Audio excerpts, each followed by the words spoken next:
Hi friends, welcome back to my channel Nellore Sarita talks. ఇవాళ మా ఇంట్లో స్పెషల్ ఏంటో మీరు ఆల్రెడీ తమ్నైల్ చూస్తే తెలిసిపోయి ఉంటుంది. మా ఇంట్లో నెల్లూరు స్పెషల్ రొయ్యల వేపుడు. ఇప్పుడైతే ముందైతే ప్రాసెస్లోకి వెళ్ళిపోదాం.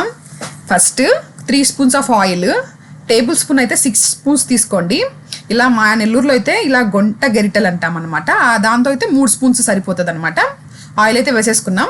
నెక్స్ట్ ఇంగ్రీడియంట్స్ దీంట్లో ఏమేమి వేసుకోవాలి అవన్నీ ఇక్కడ చూపిస్తున్నాను. 2 బిగ్ సైజ్ టమోటో, 2 ఎర్రగడ్డలు, అల్లం, కొంచెం ఇలాచి, ఒక 5 ఇలాచి, పట్ట అండ్ వెల్లుల్లి, ఇవన్నీ కలిపి ఇలా మిక్స్ చేసుకొని పేస్ట్ చేసేసుకోవాలండి. కొంచెం వాటర్ వేసుకొని ఇలా పేస్ట్ చేసుకోవాలి.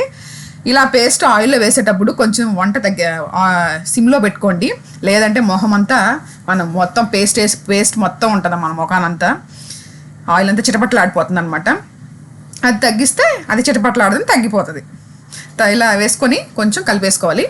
కొంచెం సేపు ఇలా కలిపేసుకొని దాని తర్వాత కొంచెం అలా మూత పెట్టేసి వదిలేసామంటే ఒక 2 మినిట్స్ అది కొంచెం ఇలా వచ్చేస్తుంది అన్నమాట. ఆయిల్ పైకి తేలిపోతుంది. ఇలా ఆయిల్ తేలిపోయిన తర్వాత ఒకసారి కలిపెట్టుకొని ఒక 1/2 స్పూన్ వచ్చేసి పసుపు, నెక్స్ట్ వచ్చేసి 2 స్పూన్స్ ఆర్ 3 స్పూన్స్, మీ కారం ఎక్కువ తినాలనుకున్న వాళ్ళు ఎక్కువ వేసుకోండి. ఇంకొకటి ఏంటంటే ఈ రొయ్యలు ఆల్రెడీ స్వీట్గా ఉంటాయి కాబట్టి కొంచెం కారం ఎక్కువ వేసుకుంటే మనకి మరీ అంత తీయగా అనిపించకుండా ఉంటాయి అనమాట. Please like, share and subscribe to my channel Nellore Sarita talks. Next వచ్చి కారం కూడా ఒక 3 స్పూన్స్ వేసుకున్నాం. ఇది వచ్చి ధనియాల పొడి, 1 స్పూన్ ధనియాల పొడి వేసుకున్నాం. మన టేస్ట్ అంతా ఉప్పు కారంలోనే ఉంటుంది. మనం కరెక్ట్గా ఉప్పు కారం వేసుకున్నామంటే ఎంత చిన్న కూర అయినా సరే చాలా టేస్ట్ వస్తుంది. కొంచెం ఉప్పు వేసుకున్నాం. ఆల్రెడీ నేను రొయ్యల్లో ఉప్పు పసుపు వేసుకొని ఆయిల్ వేసుకొని వాడ్చి పెట్టుకున్నాను పక్కన. ఇప్పుడు అందుకని కొంచెం చూసుకొని వేసుకోవాలి, ఉప్పు ఎక్కువ అయితే బాగోదు కదా. సో కొంచెం ఉప్పు వేసుకున్నాం, 1 స్పూను. మళ్ళీ టేస్ట్ చేసుకొని కావాలంటే వేసుకుందాం. ఇలా కలిపేసుకొని ఇప్పుడు చెప్పాను కదా ఆల్రెడీ మీకు రొయ్యలు ఉప్పు పసుపు, నెక్స్ట్ వచ్చేసి ఆయిల్ 1 స్పూన్ వేసుకొని వాడ్చుకొని పెడతాం. ఈసారి ఆ ప్రాసెస్ కూడా మీకు చెప్తాను, నెక్స్ట్ టైం మీకు చూపిస్తాను నెక్స్ట్ వీడియోలో. ఇలా వేసుకొని దానికి పైన నరం ఉంటుందండి, మేత నరం అంటారు, అది తీసేసి నీట్గా, లేదంటే అది ఇసుక వస్తుంది. ఇసుక వచ్చిందంటే మనకి అంతా కూర మొత్తం చెడిపోద్ది. అది తినేటప్పుడు అలా తగులుతూ ఉంటుంది. అవి దాంట్లో వేసేసుకున్నాము. ఆ నరం తీసేసి ఆ పైన ఉన్న లేయర్ అంతా తీసేసి చూపించాను కదా మీకు, అలా వేసుకొని ఇలా చిన్నగా కలిపేసుకుందాం. నెక్స్ట్ కలిపి కొంచెం అలా పెట్టేసుకుందాం మూత. కొంచెం సేపు ఆగిన తర్వాత చూసారు కదా ఇలా మంచిగా ఆ రొయ్యలన్నీ కలిసేటట్టు చిన్నగా కలుపుకుందాం. కలిపేసుకొని నెక్స్ట్ మనం ఏదైతే ఇంతకు ముందు మిక్సీ వేసుకున్నాం కదా ఆ పేస్ట్, ఆ వాటర్ అంతా ఆ మిక్సీలో కొంచెం వాటర్ వేసుకొని ఆ వాటర్ అంతా ఇప్పుడు మనం వేసుకోవాలి. నెక్స్ట్ మీకు చూపిస్తాను, చూసారా ఇలాగా ఈ వాటర్ అంతా మిక్సీలో వాటర్, ఎక్కువ వాటర్ వేయద్దండి, బాగోదు. ఏ కూరకైనా సరే వాటర్ ఎక్కువ వేస్తే టేస్ట్ పోతుంది. ఇప్పుడు కొంచెం ఒక టీ గ్లాసు కంటే కొంచెం ఎక్కువ వాటర్ వేసి ఇలా మంచిగా మిక్స్ చేసేద్దాం. చూసారా ఎంత బాగున్నాయి కదా రొయ్యల కూర. ఫైనల్గా ఇలా కలిపేసుకున్న తర్వాత కూర బాగా ఉడుకుతుంది. ఇప్పుడు అసలు ఇంగ్రీడియంట్ అనమాట కొత్తిమీర. చూసారా వేసేసాను కొత్తిమీర కూడా. ఇలా కొంచెం సేపు కలిపెట్టేసుకొని కొత్తిమీర వేసిన తర్వాత కొంచెం కలిపేసుకొని మనం మూత పెట్టేసుకుందాం.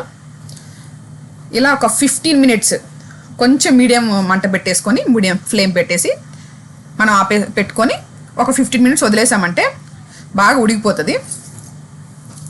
చూసారా తర్వాత చూడండి ఎలా ఉడుకుతుందో, మొత్తం అంతా చిమ్మేస్తుంది అనమాట. ఇప్పుడు ఉప్పు చూసాను కొంచెం తగ్గిందనమాట. ఒక సామెత ఉంది కదా, అన్నీ వేసి చూడు నన్ను వేసి చూడని.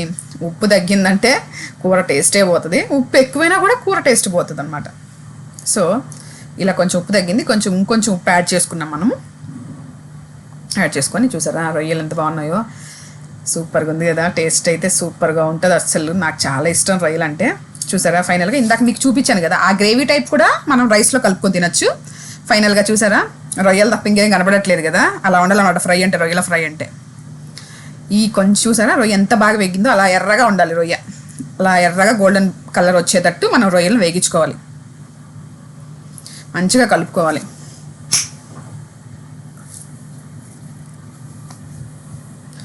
ఇలాగా అయిపోయింది. ఇంక మన వచ్చేసాం అనమాట రంగంలోకి తినడానికి రెడీగా. ఇప్పుడు వచ్చి వేడి వేడి అన్నం టేస్ట్ చేస్తున్నాను, ఎలా ఉందో చెప్తాను మీకు. కొంచెం రైస్ వేసుకొని please like, share and subscribe to my channel Nellore Sarita talks అండి. లైక్ చేయడం మర్చిపోవద్దు. కమెంట్ చేయండి మీలో ఎంతమందికి రొయ్యల వేపుడు అంటే ఇష్టం. ఇప్పుడైతే టేస్ట్ చేస్తున్నాను. కూర వేసుకొని రొయ్యల ఫ్రై, రొయ్యల వేపుడు ఎలా కావాలంటే అలా అనొచ్చు అనమాట, మన ఇష్టం. ఇప్పుడు మిక్స్ చేసుకొని ఇప్పుడు కలుపుకొని తింటాను. ఇవి వచ్చి మా రొయ్యల పాండ్లో నుంచి తీసుకొచ్చుకునే ఫ్రెష్ రొయ్యలండి. మీకు ఈసారి నెక్స్ట్ వీడియోలో అసలు ఎలా రొయ్యలు మేము పడతాము ఏంటి అనేది చూపిస్తాను మీకు. కలుపుతున్నాను. ఒక్కొక్క ముద్దకి ఒక్కొక్క రొయ్య నా కాన్సెప్ట్. నేను ఎలాగే తింటాను రొయ్యల ఫ్రై. బాబాయ్ అస్సలు ఎంత బాగుందంటే అస్సలు చెప్పలేను. సూపర్ అంటే సూపర్ ఉంది. అస్సలు మాటలు లేవు, మాట్లాడుకోవడం లేవు. బ్లాక్ అయిపోతుంది మైండ్ అంతే. చాలా అంటే చాలా బాగుంది. Super super. అసలు చూసారా, నేనేం చెప్పకుండా తినుకుంటూనే ఉన్నాను. అసలు చాలా బాగుంది. అసలు ఈ ఫ్రై ఎలా అంటే కొంచెం గ్రేవీకి చాలా రైస్ కలుపుకొని తినొచ్చు. చాలా అంటే చూసారా ఎంత రైస్ కలుపుకోవచ్చు. అలా కలుపుకొని తినాలి.